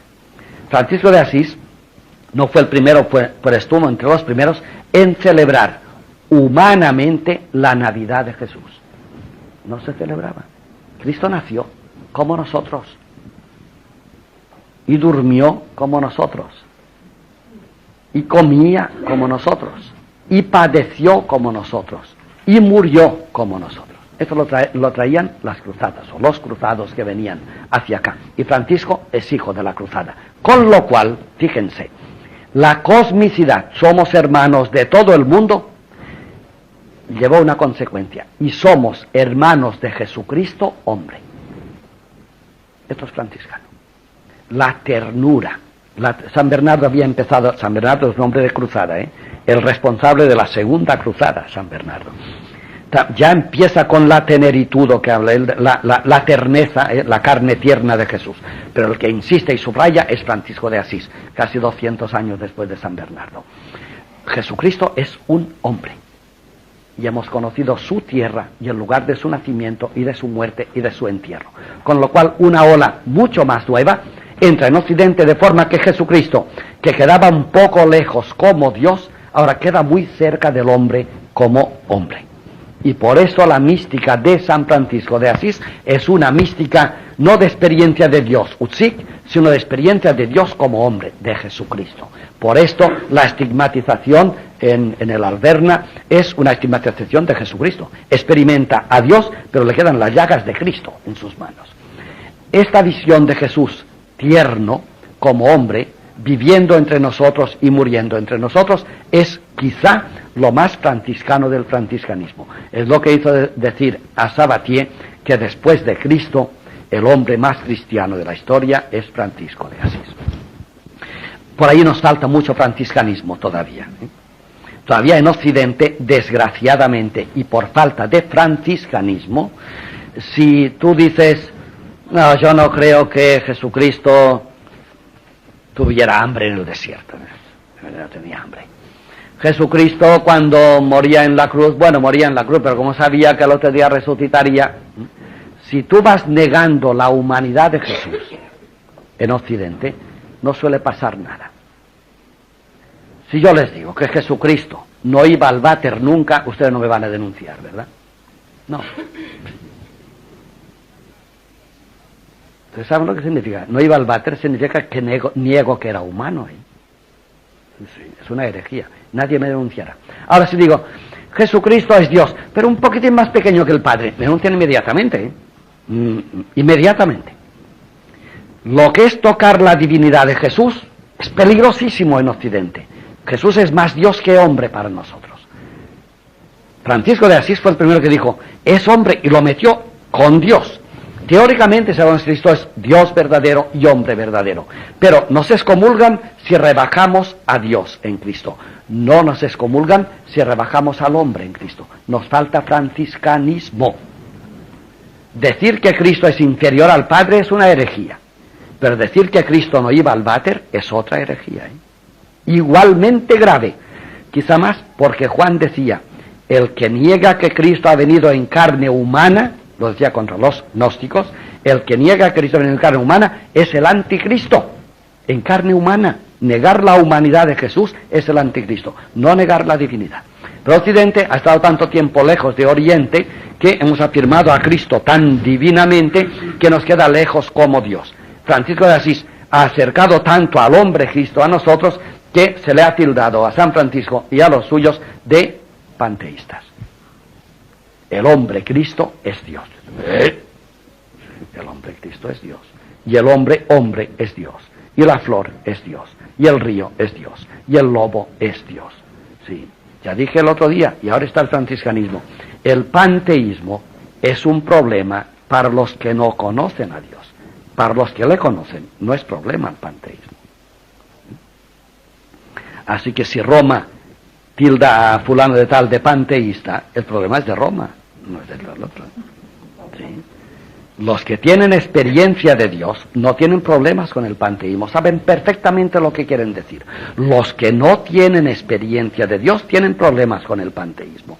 Francisco de Asís, que tenía experiencia de Dios como hombre y estigmatizado por el hombre Dios, que es Jesucristo, no tuvo jamás problemas. Y en el himno de las criaturas ve a Dios en todas partes. Es cósmico Dios. Dios es la realidad suprema y total y personal, pero además es el único ser que existe, y todo ser tiene ser de Dios. Es, si queremos llamar panteísmo, pero el panteísmo místico, en el cual caen o se levantan todos los místicos. Mi amado, las montañas, los valles, las ínsulas extrañas, son típicos de los místicos. Bueno, pues esta ola de misticismo vino por Francisco de Asís. Habría que decir que Francisco de Asís, como saben, estuvo en España, posiblemente llegó hasta Compostela, dejó huellas por España sin duda ninguna, y dejó un buen franciscanismo en España, que ha durado mucho tiempo y perdura todavía, y nos dejó sobre todo en tiempos de Alfonso X, el gran gallego español, nos dejó sobre todo estas huellas de sufismo, que no acaban de ser investigadas. Es un sufí, evidentemente, San Francisco. Y posiblemente a través de los franciscanos del sur de Francia, de los sufís del sur de Francia, llegó al conocimiento de esta mística sufí que estaba tan de moda en España. Digamos que Francisco nos dejó muchas cosas, pero se llevó muchas otras. El vestido de los franciscanos es el vestido de los sufís, la forma de predicar de los franciscanos es la forma de los sufís, la forma de entender a Dios contra la teología es propia de los sufís, la forma itinerante de ir sin casa por los caminos lo hacían los sufís de Murcia en tiempo de San Francisco, etcétera, etcétera. Digamos que además de los movimientos intracristianos que Francisco sume y resume en sí, para luego lanzarlos traducidos de manera totalmente franciscana hacia el mundo franciscano, además de estos movimientos está el movimiento heterodoxo musulmán de los sufís, sobre todo los españoles, que esparcidos por Europa le dieron muchas pistas a San Francisco. Con lo cual tendríamos que San Francisco no solamente debe su ser, qué curioso, a los disidentes cristianos, sino incluso a los disidentes musulmanes. Francisco de Asís es un lugar de disidencias. En su nido encontraron cabida todos los disconformes. Así es de grande. Porque que todos los conformes encuentren sitio en uno es muy fácil, como están conformes. Pero que todos los disconformes encuentren sitio en uno y salida hacia una fecundidad interminable, esto es mérito de Francisco de Asís. Es un milagro de la naturaleza. No se ha repetido el fenómeno. Esperemos que el año 2000 se repita, pero no se ha repetido. Y ciertamente hoy, si estamos en disposiciones de hacer un cristianismo nuevo, otra vez, será todavía dándole las gracias y chupando muchas aguas que están en las manos de Francisco de Asís. Bueno, esto quería decir, queridos hermanos, creo que esta presencia de San Francisco, que no ha terminado, este hombre está presente en el mundo y en la Iglesia, es una presencia que nos obliga y nos ayuda a abrir la vista. El cristianismo del siglo XXI será cristianismo, sin duda, pero cristianismo recogiendo aguas de todas partes. De todas partes. No un cristianismo que diga esto sí y esto no. Bueno, en cierta manera sí, pero se puede entender mal, ya lo sé, pero espero que nos entendamos. No, esto sí, esto no, no. Que venga. Y luego dentro uno, como Francisco, lo fermenta, lo fragua y lo saca fuera de una forma absolutamente nueva, sorprendente y además poética. Es decir, factora, traductora de futuro.